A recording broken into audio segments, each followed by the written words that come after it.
AITA for explaining what a period is to a 14-year-old boy. I'm a 16-year-old girl, and a few weeks ago, I went on vacation with my cousins and some of their extended family.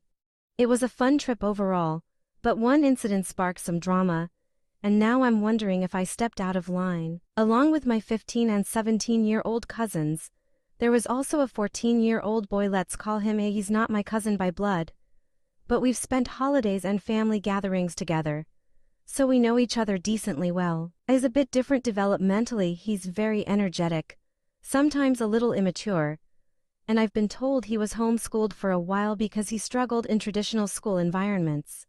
He's sweet, just a little behind socially and emotionally. So one morning, we're all getting ready to go to the beach. My 15-year-old cousin, C, was taking longer than usual in the bathroom. I stood outside the door because the lock doesn't work properly, and we didn't want anyone barging in. I kept hanging around and was clearly annoyed at how long it was taking. He started knocking and asking what was going on. After a while, C yelled through the door, "You don't get to rush me, you don't have to deal with periods." I went totally silent. Then he turned to me, wide-eyed, and said, "What's a period?" I didn't really want to get into it, so I told him, "Why don't you go ask your mom?" He ran off, and I honestly thought that was the end of it. But later, once we were all at the beach, I came back and said his mom wouldn't tell him.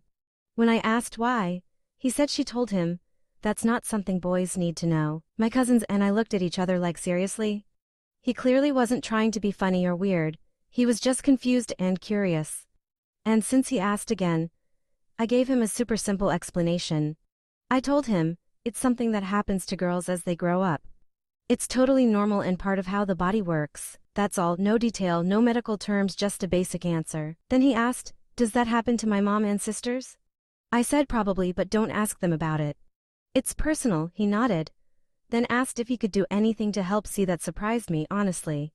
We told him just being patient and respectful was enough. He said okay and went off to swim. I thought it was over until dinner. That night, A's mom pulled me aside and basically went off on me. She accused me of telling him things he wasn't ready for and said my cousins and I were trying to corrupt him. I was stunned. I didn't even say anything inappropriate. He asked a question. She didn't answer. I gave a basic, respectful reply. Most people I've spoken to since said she overreacted, but a few felt I should have stayed out of it entirely. So now I'm asking, was I wrong for answering a simple question a 14-year-old boy had when no one else would? AITA,